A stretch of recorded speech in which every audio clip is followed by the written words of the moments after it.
I'm not sure if it's a baby or a juvenile. You can see this here. Musk everywhere.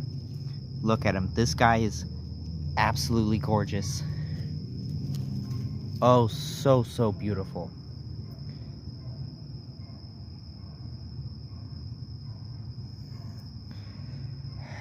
So, I think I found a trick to get the musk to go away, and that's to not let it dry on your hands and clean it off as soon as possible. But this little guy,